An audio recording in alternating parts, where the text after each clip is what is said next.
Thank you for tuning in. Welcome to the Raw Sports Report. Man, I've been waiting to talk about this.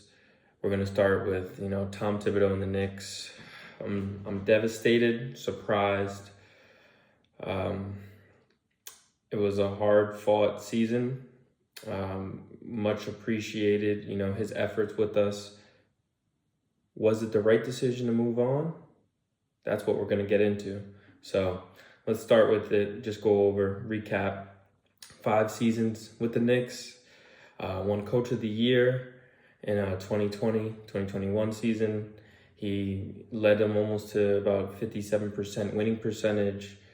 In his tenure with us, took us out of the dumps, brought us back, to glory, not so to speak. I didn't expect this. Eastern Conference run, yes, like the first time since 2000. Is it something that I think we should have moved on from? I would say I can agree with the decision, but not having the plan behind it is ridiculous. Going to, being 2 games away from the NBA Finals essentially is as good as you can expect it, considering, what our expectations were coming into the year.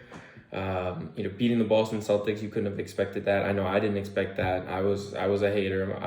I'll admit I was a hater, just saying like, okay, we're going to get to the second round and then that's it, But once we made it past that, I was like, yeah, we got to beat the Pacers. Like, I fully expected to beat the Pacers, and shout out to them. They're a good team.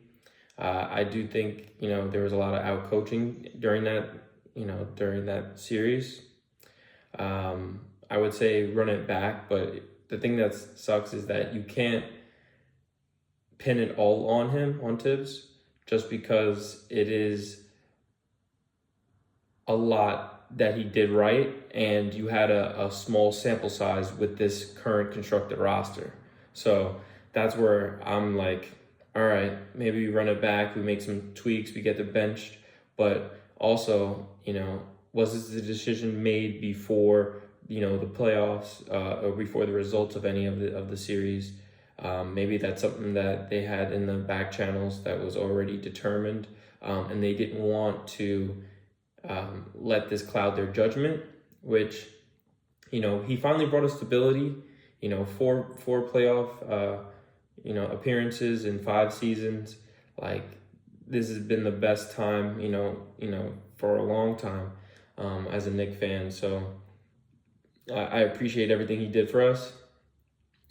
Where I would say I could pivot to, fighting for Thibs and then not fighting for Thibs.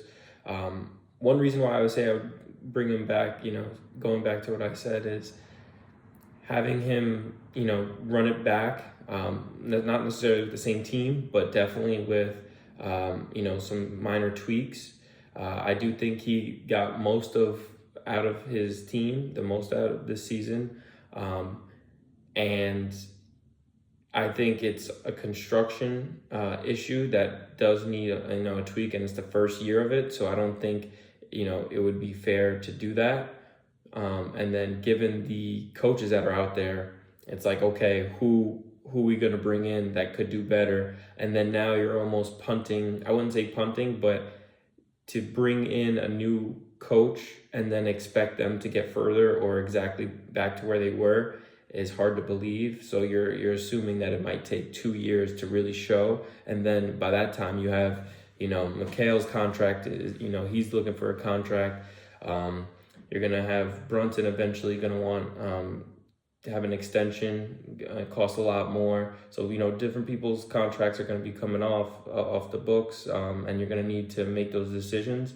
And you got to evaluate what do you really have here, and kind of kicking him out the door and having to restart, develop new systems, everything else like that. You heard the whisperings, we think we have a good bench. We can afford to play less minutes. It's a lot of wear and tear on the body. I think a lot of that led to their decision on why bringing in, someone else and getting rid of him is, he has a history, for the most part of his coaching career, 3, 4, 5 years spans of, then he wears out his welcome. So I do, you know, have some appreciation for the Knicks front office not getting complacent and not getting fooled, because if you think about it, there was a lot of injuries. There was a lot of luck. I wouldn't say just luck, but a lot of things had to go right in order to get that result. And then it's how repeatable is that? I do think they would have beat the Celtics if Tatum didn't get hurt, because they were gonna win that game. And would have been up had 3 wins anyway, so they would just need to get one more with Tatum still being there. And then you got to figure, like, okay, can you come back and improve upon that and do it again, or do a lot better and get to the finals and then win the finals? That's what they didn't want to take that chance, and feel like their identities. I feel like their identities were switched. Like I felt like they were such a tough, gritty team last year that they brought in new pieces, sent some people away, and then decided to go full offense. And watching that, if you watch the Knicks, some of their offensive sets, like there was a lot of plays that just made you scratch your head. Drawing up these. I remember, I forgot which game it was against the Pacers, but like they just started feeding Mikal Bridges the ball, just getting all these shot attempts, and I'm like, okay, is that what we're doing? Running off screens, just like taking off balance, jumpers.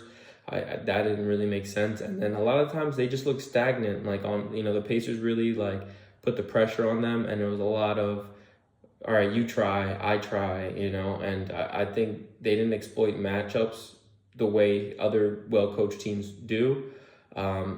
And sometimes they would do it, but they wouldn't sustain it. Cat was eating that series, and you'd see, I know it's him a lot of the times, not applying that same pressure, keeping up that same energy and aggression, but also you got to coach that and be like, okay, he needs to get the ball, he needs to get the touches every play, and especially when Jalen's out. So I agree with them. I think it was a good decision to move on off of him, but not without a plan. So we'll see who we get. They're talking Johnny Bryant. I would see Mike Malone. He's got ties to New York. He's a championship winning coach. But the thing is like he's kind of fits that same mold of a Thibs, and will his style fit this team. We kind of need an offensive mind if we're just going to go for, okay, let's outscore you, because we don't have the defensive personnel to be able to shut that down. So I get it. That's why you kind of have to get away from that identity, because if you have to go all in, you got to go all in one direction and not just put multiple eggs in different baskets. Got to fully commit. So only time will tell if it's a good decision to move on from him. So I guess that's the only thing that we'll have to wait for. My opinion, the going through and hiring multiple, reaching out to multiple coaches that you knew weren't available, it's worth a shot. It's a horrible look, getting rejected. And I feel like a lot of these teams are trying to embarrass the Knicks, like saying, oh no, like hanging up, hell no. They were saying like, they were picking up, hanging up immediately, like, the reports, them being not even trying to hear them out. So, if they're going to continue looking like Quinn Snyder, like, what are we doing? Like, at that point, you might as well start talking like Kenny Atkinson, I would go after Tyronn Lue, honestly. If I really was like, okay, we're going to make a trade, the Clippers, like, they played well. It looks like they're at the end of their run. I'm going to the Clippers and saying, okay, I'll give you some picks. You guys are going to need some picks. You spend all your picks on Paul George and everything like that. So here's some picks back. We'll take Tyronn Lue and we'll call it a day. Obviously, that's not, I don't think that's likely to happen. But I definitely, since you already asked all the other teams, you might as well ask them. And then I would say Mike Brown's not doing it for me. And they're trying to spin it that, oh, like, look what he did, the 2 best years for the Kings in 2 decades. And no, we're not doing that. And then Taylor Jenkins, he got fired. He's been a good coach, but like, again, he doesn't have as much experience as, Thibs had. So it's like, if you're going to move on, you need to move on from someone you feel is going to be better or is going to have a different style, which you think is the best direction. So I don't think, Mike Brown really fits that idea. And then Taylor Jenkins is good, but I think as far as experience, you're not getting the same experience as Thibs. So it doesn't make sense. So I think it's a good decision, but obviously we're going to have to see the results of it and then who they hire. Mike Malone would probably be like my top person unless they have someone that they could take from other teams. Tyronn Lue would obviously that would be a smash hit. So I don't think that would happen, but that's what I would go with. So we got to thank Thibs for doing everything he did for the city, for the team, bringing us back, to the spotlight and, holding us to a higher standard. And we'll see who we select and who we sign as far as coaching goes. We have the off season to think about it.